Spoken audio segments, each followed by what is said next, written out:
All right. That was such a relaxing way to start the show. I haven't done that timer one. So, Parth, thank you so much for engaging in this kind of novelty that is today.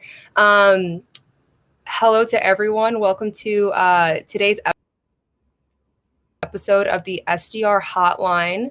I have someone here who I've recently met who I thought was so impressive that I had to ask him to come onto the show. So, Parth Patel, welcome. Thank you so much for being Thanks so here. much for having me.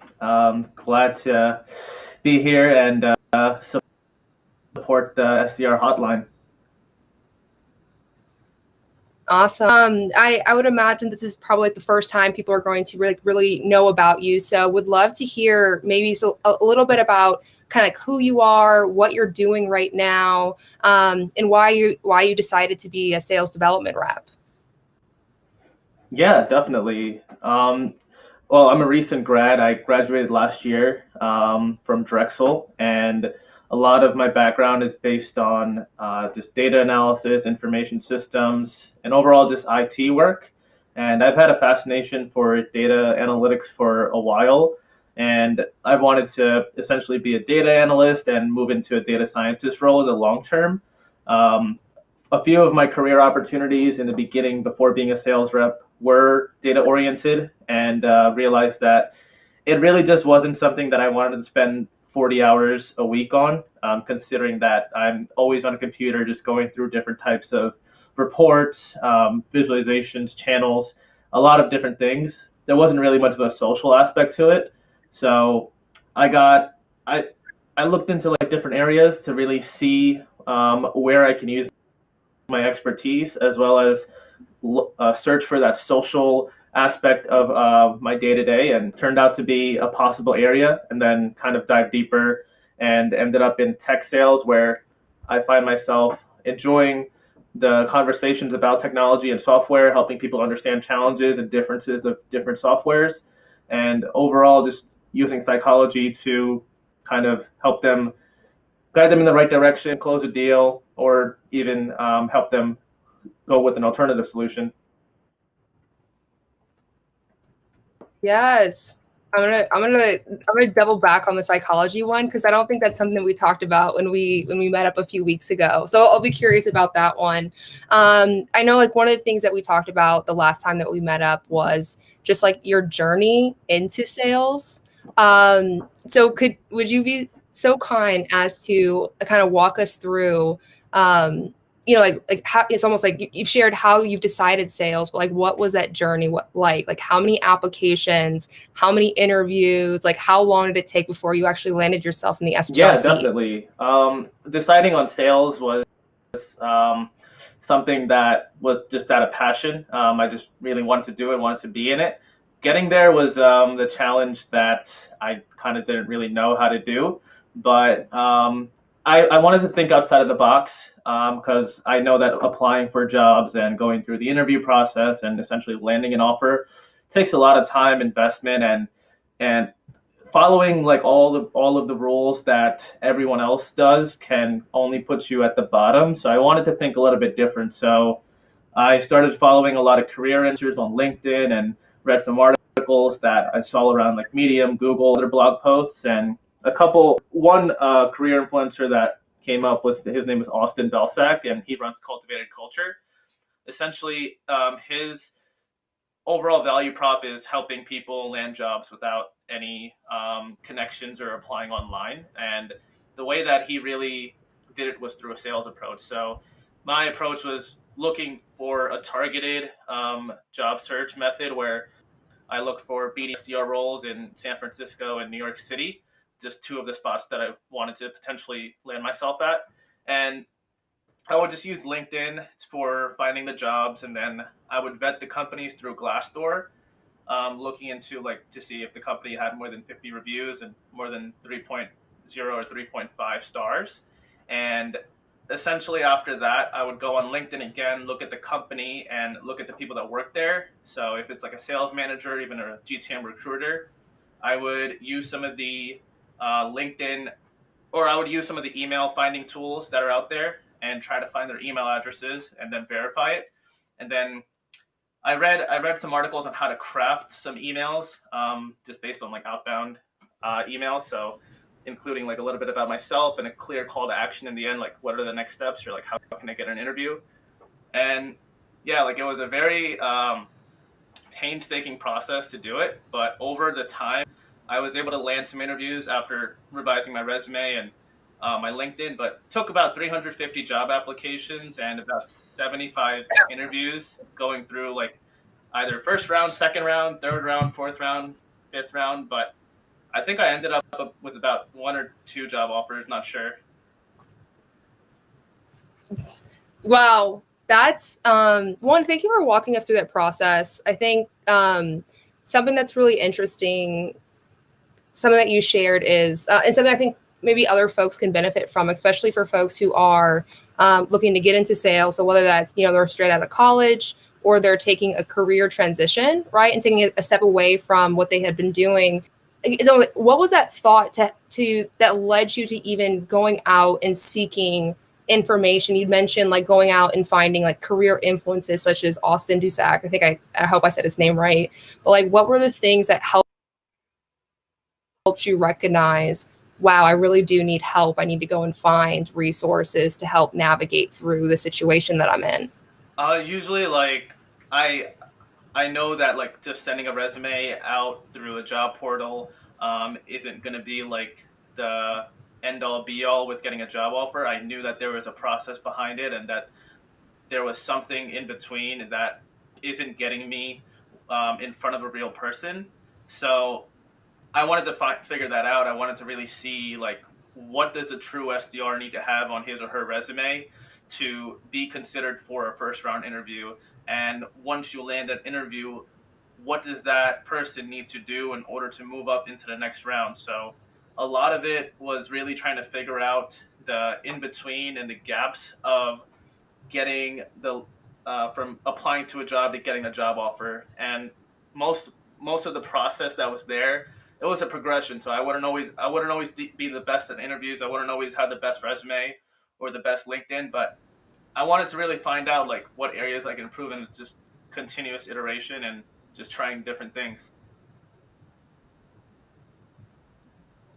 Yeah, I love that. And let me go to the next question. I think like, what were the challenges that you found as you were going from, because I mean, you talked about 350 interviews or 350 job into like 75 job interviews. Like, that's a lot. There's a lot that's there. I'm sure that folks would hope to see that, like they would apply to 50 places max and get a couple job offers from there. So like, what did you see as like some of the main challenges that you encountered coming from maybe like a non-traditional background or non-traditional like sales? Yeah, I think the biggest challenge I faced was understanding sales terminology. I think a lot of the times when I got moved up from the first round to the second round, where it involves sales managers, that's when they would ask questions like, "Oh, what would an example cadence be if you want to reach out for to this type of prospect or this type of account, or or like let's get on a mock call right now, like pretend that I'm the prospect and you want to sell or you want to show me the value prop of the software." Those were probably one of the most challenging interviews because I've never done them before, but I had to just YouTube everything really and read articles on HubSpot and other resources that are out there. So getting familiar with the terminology as well as writing an email to craft a value prop for the specific software that I would potentially be selling was also something challenging. So it was really different. And then I think the question that I got asked most in all of my interviews was why sales, especially since my Yeah. background wasn't traditional at all. So having to explain that I was very technical and I want to be in a role that's more customer facing was definitely challenging. But throughout practice, I was able to really create a value prop for myself. Yeah, I think maybe like kind of stepping away from the, how, what do I want to say? I'm in interview processes all the time, like as a SDR hire, like as a manager in sales development. And like the candidates that I'm speaking with, one of the things that I hear really often, especially for folks who are coming straight out of college or folks who are transitioning from a non-sales background, like it's like their biggest concern, their biggest fear is the fact that they don't have experience. And so, I mean, you're kind of talking through this, like your method of essentially getting that, hacking your way to getting that experience. But I would even think through of like what is the encouragement or what is maybe some advice that you would give to someone who essentially is like going through the journey that you just came out of? Yeah. There's always one thing that I remember from college. Like I didn't do the best in college at all. Most of the classes that I took just weren't that interesting to me. But I did have a business minor, and there was this one required class that was called Negotiations and Conflict Resolution, and it was a very interesting class. And then one of the biggest things that my professor told me was that you never know until you ask for it. So that's the type of mindset that I just had going into my job search. That yeah, I can send out a resume, so can millions of other people, but can somebody email a sales manager and ask them like, hey, can I get an interview, or can I get 15 minutes of your time? So that's something that I wanted to put into practice with just kind of using sales tactics to land a job. Yeah, I love that. So in terms of, I mean, you kind of gave like one example. What are maybe some other ways of expressing that? You never know until you ask for it, especially within the interview process. It's a lot of just understanding like how you should talk to somebody really. I think when it comes to interviews, a lot of candidates are daunted by the task of, I guess, coming off too professional, or coming off just like regurgitating their resume or their background. But I like to view it as just a conversation, as if like it's a friend that you're meeting up at the park to have a picnic, or just going to be going out for drinks. Essentially, like building that rapport and only talking about relevant experience that the recruiter would want to know, or the sales manager will want to know. That would really be the biggest leveraging point. And then in the end, I think the most important thing that can really make it or break it for an interview is the questions that you ask the interviewer. And the questions that you ask, I used to ask terrible questions like, hey, is this role going to involve me to work together with other people? It's like a simple yes or no question, right? But if you ask questions that have the interviewer talking about him or herself, or are really critical about their experience, then that's much more engaging. It's much more impactful to help you get to the next round, really. I agree. As an interview, like interviewing is such a skill, and each stage of the interview process, like that's just another opportunity for folks to demonstrate those skills as well. I and one thing that I also will share, like I've had, I had an interview with someone in the past month, and right, if I'm being fully transparent, and they had asked for feedback, and my thought, like what I shared with them was simply like, there are so many amazingly qualified people. Like, you know, me saying no to this person doesn't mean that they're not qualified for the job. It's just more so like, and what I mean by qualified, it could be something as simple as going that extra mile. Even when I was thinking about my journey to Gong, I have a mentor through Revenue Collective, John Gilman at Confluent. And what it was to find a way to stand out. And I always thought you just show up to the interview, you do a really good job, and like from doing a really good job in the interview, like the end. And he's like, no, you have to do more. Like you have to be like, you have to have your unique point of view kind of like concrete. I even think that there's an opportunity there to even bypass that objection or that concern around experience. But like for you, as somebody who came from a technical field, who might have had that data background, like I think there's an opportunity there to share like, hey, like based off of my background, here's my unique point of view, and here's what will help me to be that much more successful given this experience that I have. Yeah, definitely. So I think people need to like, you know, be more open to sharing that parts of themselves, and not just do it in the actual interview, the conversation, but whether it's like a video, right? Recording yourself doing a video, if it's creating a few slides on a PowerPoint, right? And sending it over to the person that you're about to interview with. Like, these are really the ways that can start to stand out in the interview process and kind of go that extra mile. And when people are like, hey, who should we hire for the SDR position? It's like, oh yeah, Parth, that's my dude. Let's go. Definitely. Yeah. And another thing to also point out with like interviews in general would be your tone of voice as well. It's just a lot of the conversations that you have in interviews, it's about 15 to 30 minutes long. And it's the time of whether or not the impression that you make can bring you on to the next round. So information is there, but the way you convey it and how you make your interviewer feel can essentially make it or break it for the next round. Yeah. Yeah, definitely.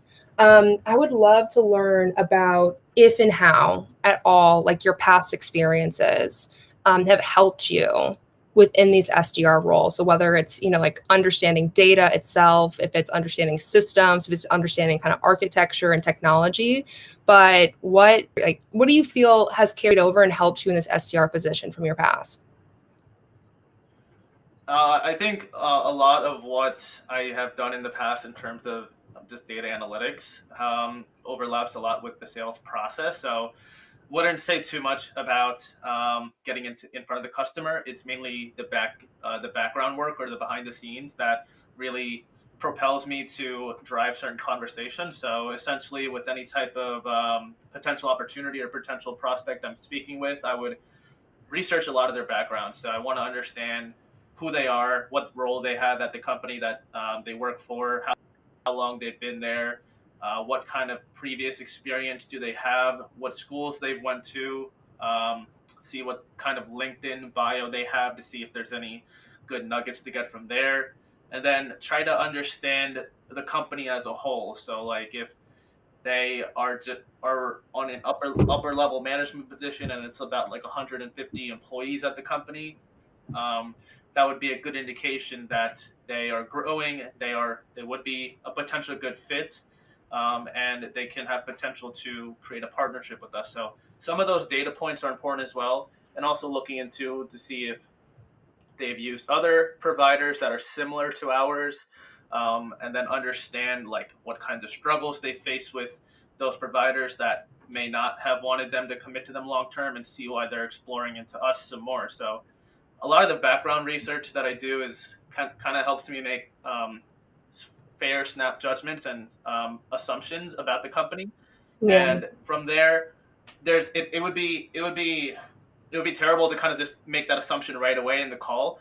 That's why I like to ask the prospect that, hey, like I noticed this and that, like, can you talk, if this is true, can you talk a little bit more about that and see how we can learn more from that? So always like to do my background research and understand how the company is, how the prospect is, what their interests are, to build rapport and to understand a little bit more about how I can drive and help the conversation.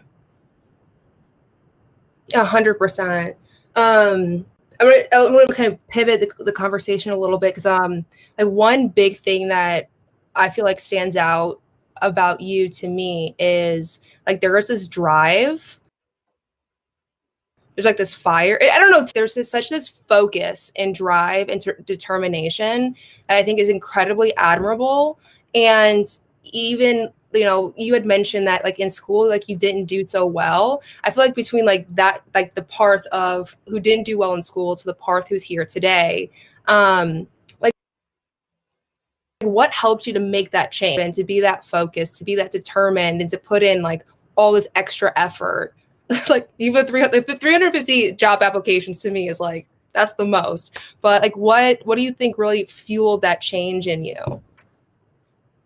Yeah, I really think it's a lot of the types of expectations that I was supposed to uphold to throughout my life. Like, I don't have like the best family background at all, but they wanted me to be extremely successful in specific career paths. So, stereotypically, being an Indian American, it's commonly seen that we're in the medical field or engineers, lawyers, anything that takes a lot of academic education. So like going through years and years of school Mhm. and then becoming that one position. I wanted to go through all of that. Like I wanted to be a surgeon. I wanted to be a programmer, a data scientist at certain points, but internally, I just realized that this isn't making me happy, and I shouldn't live my life on Yeah. somebody else's expectations, no matter what they are. I wanted to just focus on what made me happy, and I like talking to people. Even though I wasn't the best at talking to people before, I didn't have too many opportunities to, but I wanted to learn. I wanted to grow, and essentially, it's this passion that really just Yeah. propels me to keep going. So yeah, people are going to say no to me all the time, but there's always going to be people that are going to say yes. You just got to find those people. Oh man, I'm inspired. Because I think there's a couple of key things that you had mentioned, which is, you talked about going down a path that wasn't making you happy, and then you also talked about passion. I know for myself, I've been I've been at places where I felt like my passion died a bit, and like I wasn't happy, but I felt like I had to be there. I was like, no, no, no. Like I signed on, and I was 100% that person, 100% that person who resisted so hard change. Like, what do you think allowed you to like accept, like, like to become aware of that piece and just make that change? I think the biggest thing was really just understanding that this isn't for me, like accepting that, hey, I made a mistake, but I want to turn it around and find something that would be better for me. So I I thought that I could be something that my parents would want me to be, like a doctor or anything like that. But I was just thinking to myself, like, what do I like? Like, what are my strengths right now? I figured that I like Yeah. to sell stuff, whether it be physical products or just like stuff that's lying around at home. But I kind of want to see what the next level would be of that, and it just kind of took it on to like the sales approach, whales, and then I like technology still. So I wanted to really go through that, but I don't like to waste time at all. Like if I have that feeling of unhappiness at a certain point, I like to just take a step back and think that, hey, do I really want to invest weeks and months into this further, or should I kind of think about it and take another go with it? So yeah, I used to be like that too, just staying in wherever I was, especially with school and especially with like maybe people that I was friends with. But no, I just want to go my own way right now and kind of just focus on things that just make me happy. Yes. All right, cool. Well, Parth, and we'll wrap up soon, but I'm just curious, right? Because you're pretty early on in your sales career, and I've already mentioned, you already know I'm a fan. Like I'm such a fan of you, and just because I just feel like it's not all that often that I come across people who are just that focused and that aware, and that driven. So like I'll be honest, like I expect great things out of you too, but like great things time. But let's say, like what's next for you? Like where do you want to go? Like what are you in service to in terms of career aspirations? I really want to get into management. I really enjoy working with the team that I have right now. Everyone is really talented, and I love to look at the positive potential that all of my team members have. Essentially, working with them hand in hand, helping them through issues, and learning from them as a whole. I think a lot of the manager's job is to really be a coach, especially in sales. I mean, like, there's going to be some types of struggle, some types of pitfalls, but helping out an SDR or helping out somebody that needs the help is something that I love to do. Doesn't really matter like what condition there is. I just really want to see people grow. And I work with a team right now that I learn from a lot and I help out a lot. So want to be able to kind of jump to the next level and be kind of somebody that can help out a little bit more from an upper level management sense. I love it. I mean, I'm a manager. I love it. I love helping out. I really do. Just being in support, just like being a steward of some like of whatever anyone holds for themselves, just to be a steward of it and to see someone grow and step into themselves. And just and to be there as it's happening. And so I think you'd be great at it. I encourage you to pursue that. As I mentioned, we're going to wrap up here, but is there anything else, any other words that you'd like to share with folks before we close out?